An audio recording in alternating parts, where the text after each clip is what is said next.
Hi, this is Joe from Vanta. In today's digital world, compliance regulations are changing constantly, and earning customer trust has never mattered more. Vanta helps companies get compliant fast and stay secure with the most advanced AI, automation, and continuous monitoring out there. So whether you're a startup going for your first SOC 2 or ISO 27001, or a growing enterprise managing vendor risk, Vanta makes it quick, easy, and scalable. And I'm not just saying that because I work here. Get started at vanta.com.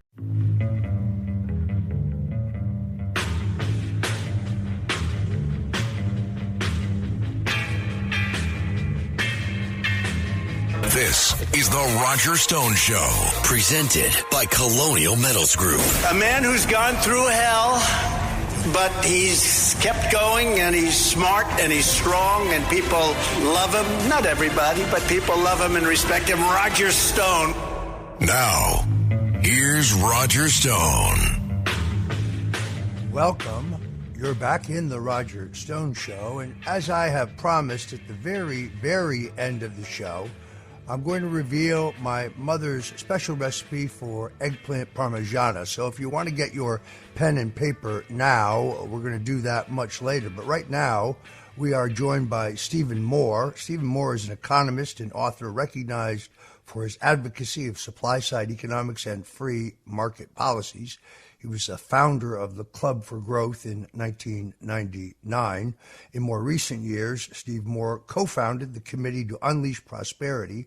That was in 2015, alongside Arthur Laffer, my 77 WABC colleague Larry Kudlow, and Steve Forbes. These are the four horsemen of economic prosperity. They focused on promoting free economic growth through free market principles. He also served as President Donald Trump's 2016 presidential campaign advisor for economic policy, contributing tax and economic strategies. And in 2019, President Trump nominated Steve Moore to a position on the Federal Reserve.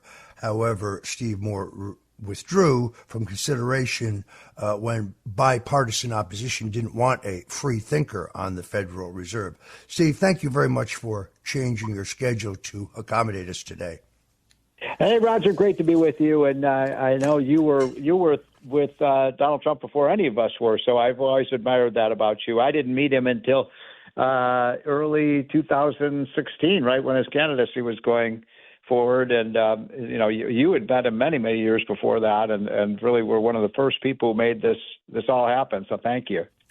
So let's get right into it. I see many lemmings jumping off the cliff because the stock market had a rough week due to the president's policies of tariffs. But then I saw when he posted this incredible chart that showed the tariffs that others charged on us. And the president wasn't kidding when he said his tariffs are gentle in comparison. So what do we say to these lemmings who say that the president's policies on tariffs are going to cause a recession? Well, look, I fall more on the free trade side of this. And, the president and I have had a lot of discussions about this. He knows I'm more of a free trader than he is. But I also have learned something, as you know, because you know the president a lot better than I do. This guy is a master negotiator, and he will negotiate a great deal for the United States. And I feel confident that this is going to turn out really well for the United States. And I think at the end of the day, we may have freer and fairer trade, which is what I would love to see, and I think the president would too. And by the way, the president is also factually correct, regardless of what you think about Trump's trade policy. He is factually correct that virtually every country in the world has higher tariffs and higher non-tariff trade barriers that restrict our exports to their markets than we impose on them. And what Trump is really calling for here is a level playing field. Let's make it fair, and everybody wins in that circumstance. So, it's been a tough week. Let's face it. I mean, the last week we saw a big decline in 401k plans and in the stock market. But I do believe once this gets resolved, and I think it'll get resolved pretty quickly in Trump's favor, I think the market will bounce back. So I don't want people on the ledge right now. I want to take their hand and nudge them back in off the ledge, because I think this is going to be good. And incidentally, stocks are really cheap right now. And I'm not saying the stock market sell-off is over, but I'll tell you this: if you buy these stocks today, Roger, at these prices, and you hold on to them for a couple of years of Trump's presidency, you're going to make a lot of money. I tend to agree with you. I'm not a lover of tariffs. I actually think in his heart, either is Donald Trump. He does like to use them as a cudgel to get a better deal. If he could have no tariffs, that's what he would prefer. Saw the Mexicans. In fact, I just wrote a column on that this morning with my buddy Art Laffer saying, Trump, when he was in Ottawa in 2018 for the G7 meeting with all the world leaders, at the end of that meeting, they were saying, all the leaders were kind of bitching at Trump, and he said, look, okay, well, we'll go to zero on tariffs in the United States if you'll go to tariffs. And, Roger, they all just ran for the exit. So there's a lot of hypocrisy going on here, too. And, of course, there are two other key elements here. One of the most important is tax cuts. We need to renew the Trump tax cuts. No, by the way, folks, they are not tax cuts for the rich. They are, just as Reagan tax cuts were, just as John Kennedy's tax cuts were, they are across-the-board tax cuts that benefit all Americans, not just the wealthy. Yep, you're exactly right. And we actually, modeled the plan after what Reagan had done in 81, and, of course, that caused the Reagan boom. And when Larry Kudlow and I first sat down with Trump, and we kind of just put on the back of his notepad some of the ideas there, and that became the original idea, but it was to reduce tax rates for everybody. I want to make sure that every one of your listeners understands something, Roger, this, because the polls show only half of Americans are aware of this, that if we don't get this done, if continue to obstruct, and every Democrat in the House voted against the tax bill, we're talking about the largest tax increase in American history on January 1st. The average family in America would start paying $3,000 a year or more in taxes. So this would be a calamity. Trump is doing everything he can to get this done, and I think he will get it done at the end of the day. But boy, the Democrats are not cooperating at all, and they keep saying they're the party of the middle class, but they all voted for a $3,000 increase in taxes on the middle class. Well, and of course, the third leg of this stool is spending reduction. Elon Musk has his critics, but I'm certainly not one of them. He has not uncovered millions of dollars of waste, fraud, and abuse. He's not uncovered billions. He has literally uncovered trillions of dollars of our tax dollars being spent for political causes. I mean, $140 million to the New York Times. That's a lot of subscriptions. $90 million to Politico, $5 million to Reuters. Why would we be subsidizing media organizations, or in this case, I should say, alleged media organizations, because I'm not sure they're really journalistic enterprises so much as they are propaganda fronts in some cases. But why would or toppling, foreign governments? I mean, it is. I think Elon has done an amazing job. People say that he's being forced out. He isn't being forced out. He never agreed to stay permanently. He is being paid nothing. I think he may be paid $1, but he's done this at great cost to himself. And these are legitimate expenditures that he's identifying. It's hard to understand how the Democrats can oppose this, because who is in favor of waste, fraud, and corruption?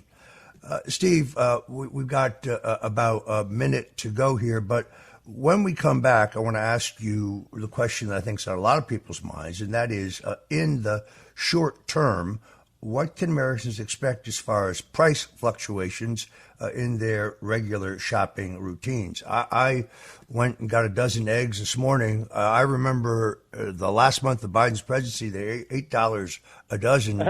I paid $5.50 this morning, so I'm not quite sure what to expect. But when we come back, Steve Moore, economist, the founder of the Club for Growth, the author of a recent book, The Trump Economic Miracle, The Plan to Unleash Prosperity Again, which he co-authored with another one of my heroes, the great Arthur B. Laffer. We'll be right back with more of Steve Moore on the other side. This is The Roger Stone Show.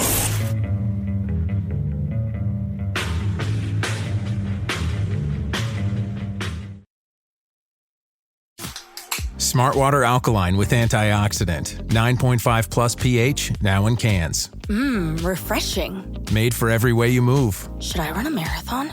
Let's start with finishing that water. Smart Water Alkaline with antioxidant, now in a sleek can. For those with a taste for taste. Grab yours today. This episode is brought to you by Temptations Cat Treats. Your cat will come running for the perfectly irresistible Temptations Creamy Puree and Temptations Lickable Spoon Cat Treats. The best time to feed lickable cat treats to your cat is anytime. Feed by hand for a playful moment, in a bowl for a creamy treat, or as a topper to make mealtime fun. Visit TemptationsTreats.com to learn more. This episode is brought to you by LifeLock. Not everyone is careful with your personal information, which might explain why there's a victim of identity theft every 5 seconds in the U.S. Fortunately, there's LifeLock. LifeLock monitors hundreds of millions of data points a second for threats to your identity. If your identity is stolen, a U.S.-based restoration specialist will fix it, guaranteed, or your money back. Save up to 40% your first year by visiting LifeLock.com/podcast. Terms apply. This episode is brought to you by MeUndies. Underwear drawers are like the Wild West. You never know what you're going to pull out or what shape it's in. So upgrade your collection with the buttery soft comfort of MeUndies. MeUndies' signature fabric is as soft as a warm hug from your favorite sweater. Plus, it's breathable and oh so comfy, making it ideal for all-day wear. Get 20% off your first order, plus free shipping at MeUndies.com/Spotify with code Spotify. That's MeUndies.com/Spotify, code Spotify.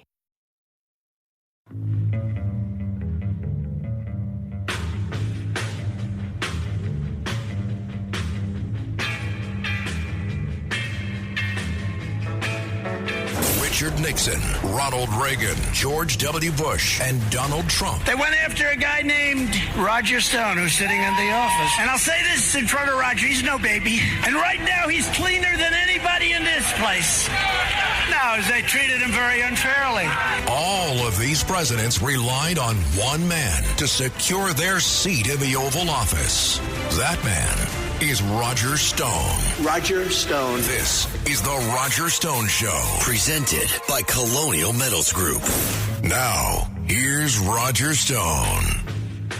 And we're back on the Roger Stone Show. We're talking to economist Stephen Moore. Steve Moore continues as an informal advisor to President Donald Trump after serving as the economic advisor to the president's 2016 campaign. And we're talking about our current economy. So, Steve, my question before the break, what kind of price increases can the average American consumer expect here, both in the short term and the long? Well, I wanted to go back, Roger, to something else you said right before the break, which is you talked about what Elon Musk is doing. And I just want to tell you, I have so much admiration for this man.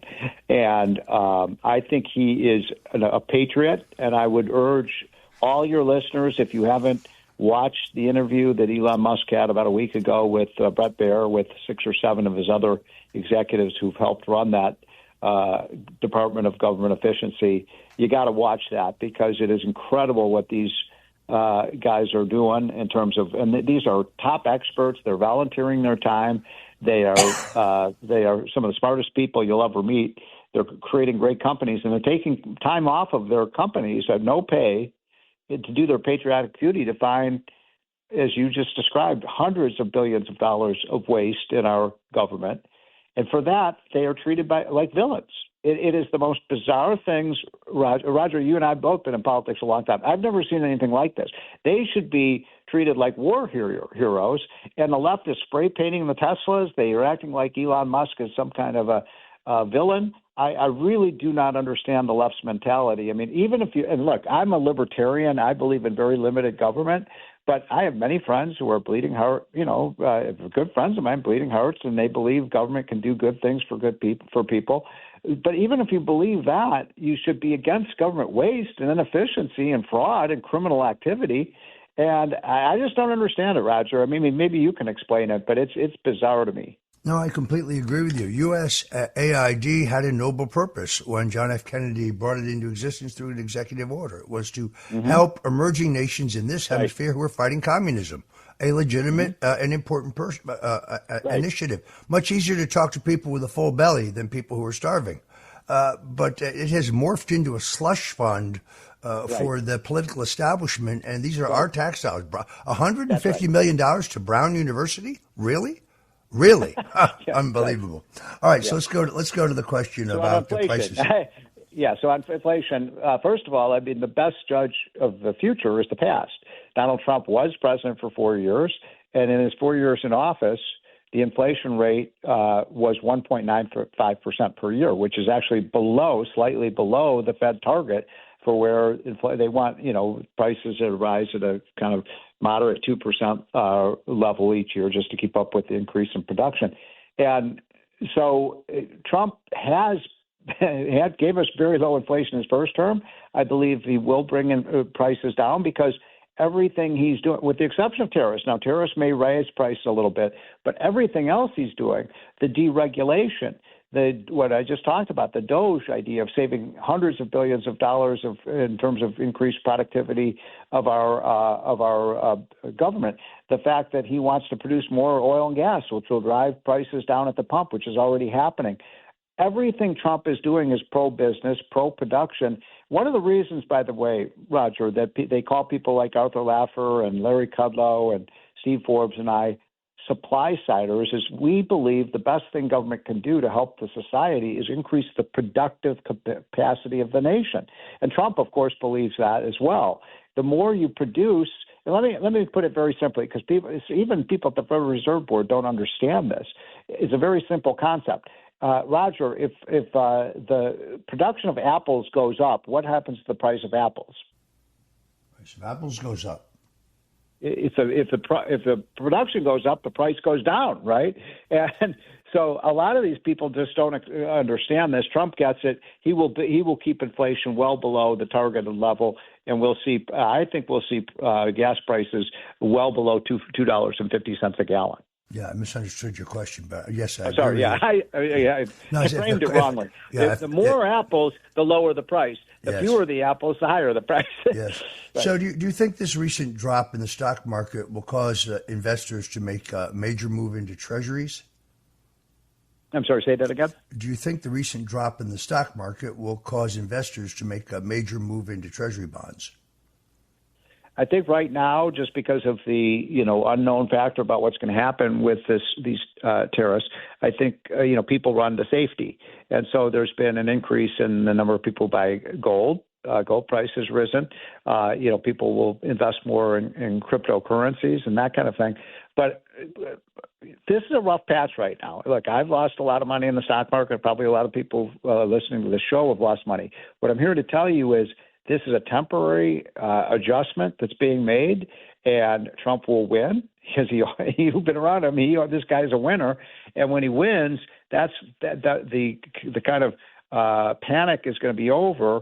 We'll return to even stronger economy, and prices will be stable because Trump understands that you got to have stable prices if you want a strong economy. With about 2 minutes to go, I guess here's the toughest question. What is the role of the Federal Reserve in all of this? And if you were running the Fed, what would you be doing?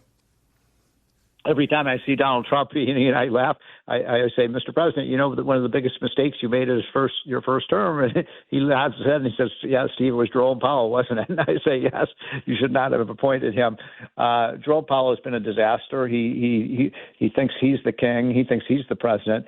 But I believe that we need somebody in the Federal Reserve Board that holds our prices stable. And here's the problem with Jerome Powell and the kind of liberal mindset. They believe that growth causes inflation. That's crazy. Prosperity doesn't cause inflation. It's recessions that cause inflation.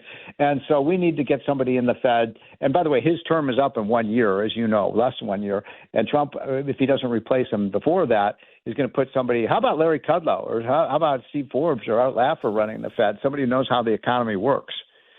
Wow, I second those nominations. That would be absolutely amazing. By the way, tariffs don't cause inflation. China has the highest tariffs in the world. They have deflation. They have virtually no inflation. That's another great falsehood of the American left. Right. All right, I want to thank Stephen Moore for interrupting his extremely busy schedule to be with us today. I personally think this short-term drop in the stock market is worth the cost of improving the economic prosperity of every American, young and old. I really think we're about to enter a golden age, an unprecedented age of peace, prosperity, security, and justice. Steve Moore, thank you so much for joining us right here on The Roger Stone Show.